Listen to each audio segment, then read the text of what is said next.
চলে আসলাম মায়ের রান্নাঘরে। আজকে রান্না করবো হলো ফুলকপি দিয়া, নতুন আলু দিয়া, টমেটো দিয়া রুই মাছ। আপনারা দেখুন কিভাবে রান্না করি। আপনারা ভালো আছেন? আলহামদুলিল্লাহ, আমিও ভালো আছি। দিয়ে দিব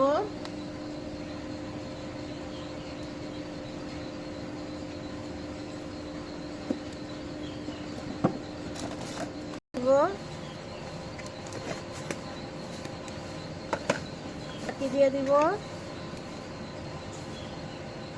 আধা চামচ, দুধের ফাঁকি দিয়ে দিব,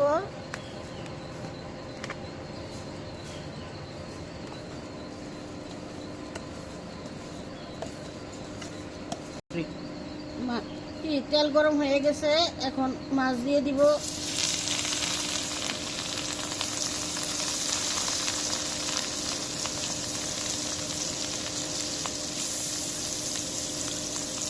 মাছ দিয়ে দিলাম। বন্ধুরা দেখুন আমার মাছটা হয়ে গেছে, উঠায় নিলাম।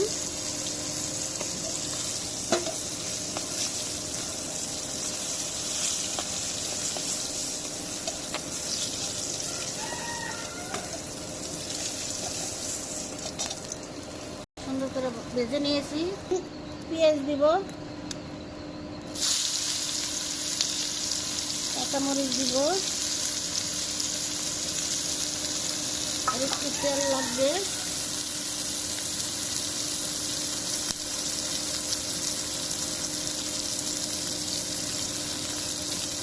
একটু তেল দিয়ে দিলাম।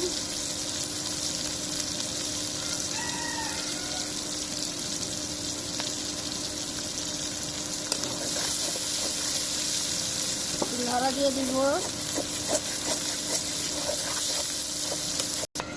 পেঁয়াজটা ভেজে নিলাম। এখন একটু পানি দিয়ে দিব। মশলা কষাবো, তরকারি কষাবো। রসুন বাটা দিয়ে দিব 1 চামচের মতো, আর একটু দিব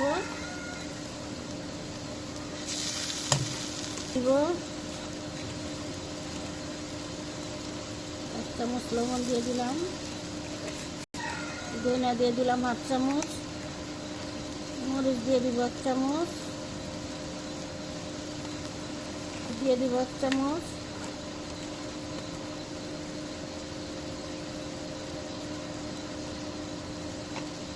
জিরা দিয়ে দিব 1/2 চামচের মতো।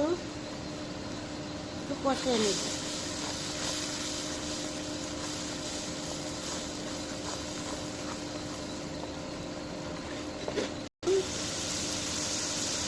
দেখুন মশলা কষানো হয়ে গেছে। এখন সবজি দিয়ে দিব। এই আলু, টমেটো দিয়ে দিব, ফুলকপি,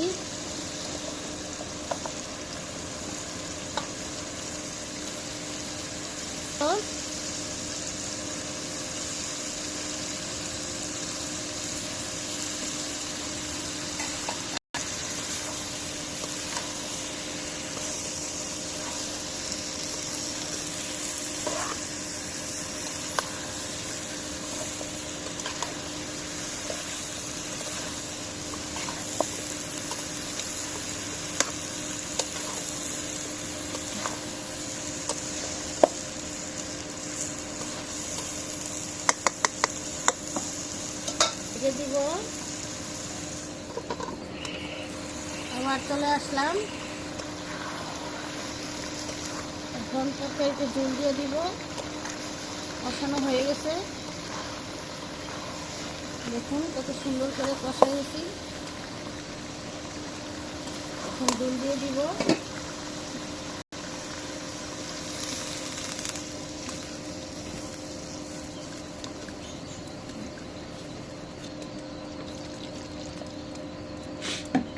এখন একটু ঢেকে দিব, উতরাইলে মাছ দিব।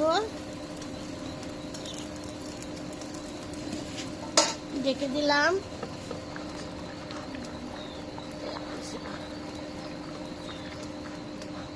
এখন মাছ দিয়ে দিব।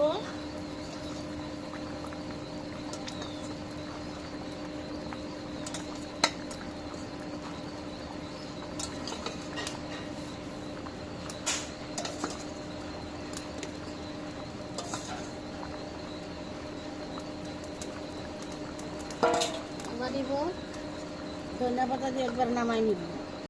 এখন ধনিয়া পাতা দিয়ে দিব। ধনিয়া পাতা দিলে তরকারি অনেক মজা হয়।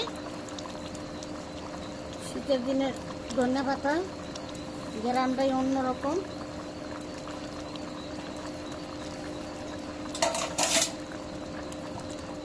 আর একটু হবে।